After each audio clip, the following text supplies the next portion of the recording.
I researched the healthcare system in Zimbabwe and they use the out-of-pocket system.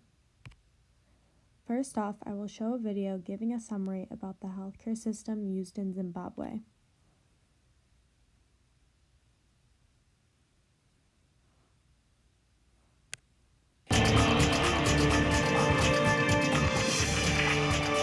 Welcome back to Africa 54. We turn the spotlight on Zimbabwe in today's Africa Health Report. As our Lino Mudu tells us, new efforts are underway to improve the country's healthcare system.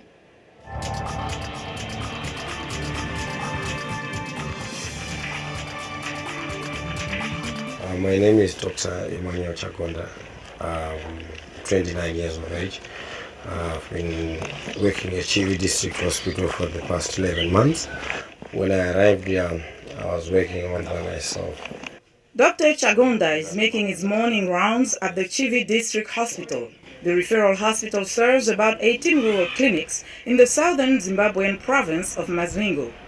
Years of economic and political crisis have led to a collapsed healthcare system in the country. A study by the Ministry of Health and Child Welfare says about 960 women die for every 100,000 live births. Zimbabwe has one of the highest maternal mortality rates in the world. Catherine Mariposa is a nurse at the hospital. As a professional, you get so touched, especially if you know that something could have been done. And this death was avoidable. It's so hurting.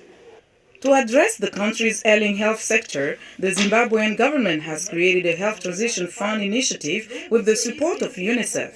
Zimbabwe's Minister of Health and Child Welfare, Henry Madzorera, says helping women and children is a priority. Women and children are no longer being charged. That means access has improved. That means we're going to deal effectively with the issue of maternal mortality and neonatal child mortality. Patients like Mercy Muchero are seeing a difference. As soon as we got to the labor ward, the midwife took the baby and started to tend to me. One of the main goals of the Health Transition Fund is to make sure that there are doctors and nurses in all hospitals and clinics, especially in the rural areas. To attract the best professionals, salaries are being raised and health centers have access to basic supplies and medicine. But years of poor investment and neglect in the sector are evident. Inadequate infrastructures pose huge challenges for healthcare workers, and recruiting skilled staffers takes additional time. So does restoring confidence with the public. The biggest challenge is the health education of the mothers to say you should be confident with your institutions. To improve skills and alleviate pressure on the strained resources of district and provincial hospitals, hundreds of nurses like Anna Mungara are being trained as midwives. Applied for midwifery so that I can be trained and have the knowledge and have the skills so that I can conduct the deliveries and promote safe deliveries so that the maternal mortality and morbidity rate will become low. In addition, the Health Transition Fund is making sure that pregnant women receive the guidance and care of village health workers throughout their pregnancy. They come regularly to check on us and to give us advice on how to take care of ourselves and let us know when we should go to the hospital. The most satisfying thing about the nature of my job is to see someone smiling again. Like many of his patients at the hospital, Dr. Chagonda is hoping that Zimbabwe's government will continue to make improvements in the nation's healthcare sector. Linor Mudu, VOA's Africa Health Network. Well, that's our Africa Health Network report for today. For more health news and developments, be sure to visit our website, africahealthnetwork.com. To start off, out-of-pocket costs are all expenses for medical care not reimbursed by insurance, and these are your shares of covered healthcare costs. Basically, these are the costs for services not covered by insurance. There is an out-of-pocket maximum cap, which is the amount of money you have to pay for covered healthcare services in a plan year.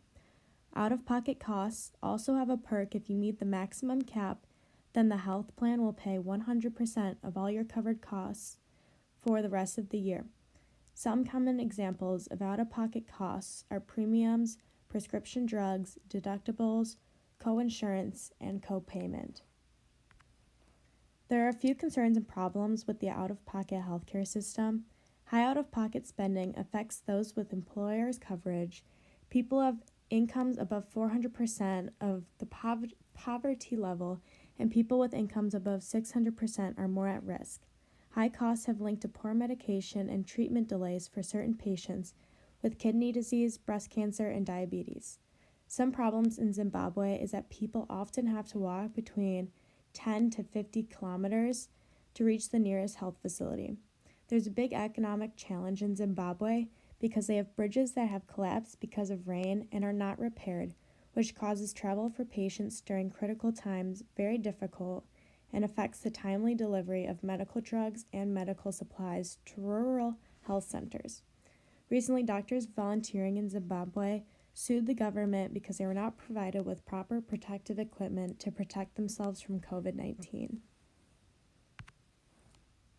The next graph shows all of the populations of each country using the out-of-pocket system. Zimbabwe has a population of 14.86 million. Brazil has a population of 212.6 million. India has a population of 1.38 billion, and China has a population of 1.4 billion. Just from this first statistic, we can already see Zimbabwe is a very small country and they do not have a lot of people to get sufficient help when they need it. This slide shows charts of life expectancy in each country. First off, Zimbabwe has a life expectancy of 61 years old. Brazil has a life expectancy of 75. India has a life expectancy of 70, and China has a life expectancy of 76. From these charts, we can see again that Zimbabwe has the lowest number of life expectancy. They are not able to receive proper care, so they do not live as long in this country. The third slide shows charts of all of the infant mortality rates in each country using this healthcare system. Zimbabwe has an infant mortality rate of 38 deaths per 1,000 live births. Brazil has an infant mortality rate of 11.8 deaths per 1,000 live births. India has an infant mortality rate of 32 deaths, and China has an infant mortality rate of 9 deaths. Comparing all of these numbers, we can see China has the best outcome, which makes sense because they have a lot of doctors there. Whereas in Zimbabwe, their infant mortality rate is very high and they have a small population. The doctors are not as well trained to save all of the babies when they are born, and they are not as well educated.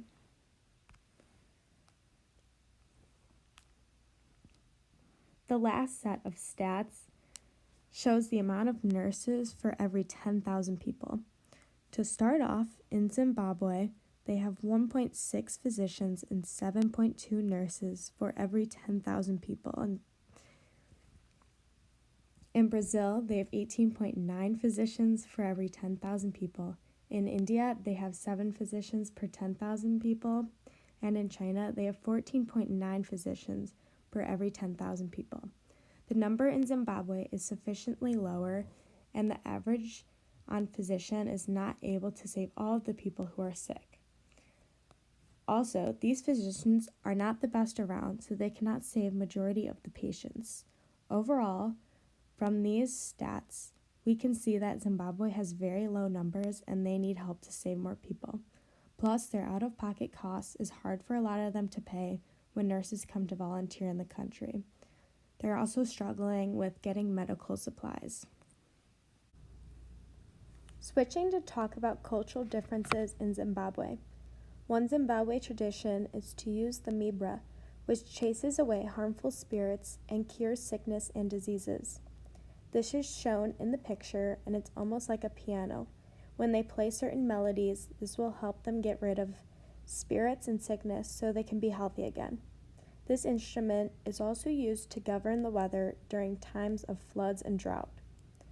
They use both traditional and modern medicines to cure diseases and sickness. They like to make a clear distinction between minor and serious illnesses. This is due to the fact that they believe that serious illnesses are inflicted by angry spirits.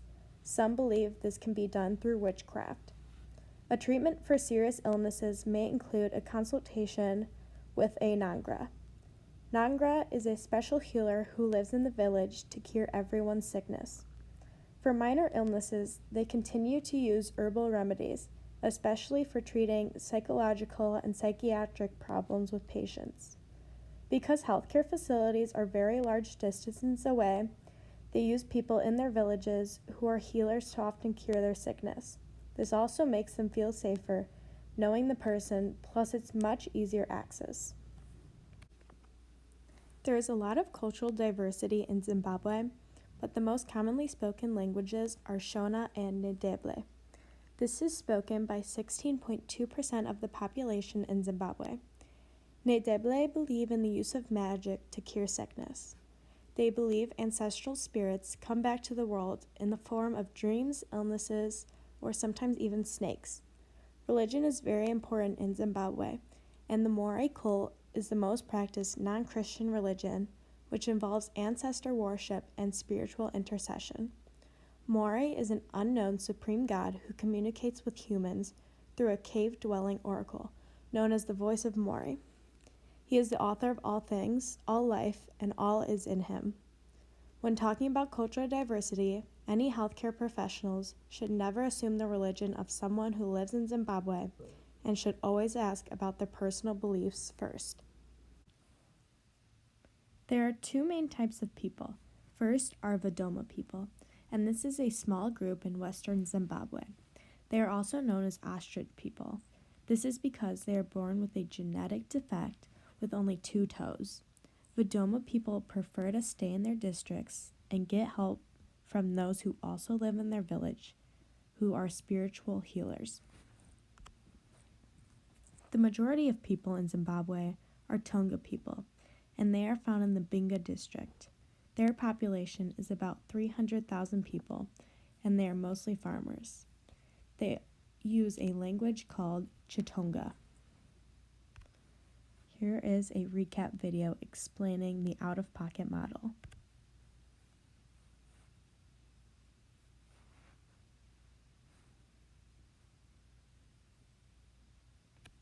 This is your home. This is your family room / gym. The guest bedroom / music. Before Social Security existed, there was the out-of-pocket model. As the name suggests, the out-of-pocket model leaves you out of pocket.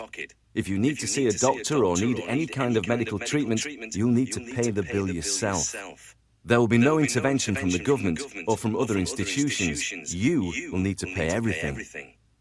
The countries that still use the out-of-pocket model are non-European, such as countries in Africa, Asia, and even the United States, where medical costs can be incredibly high if you don't have insurance.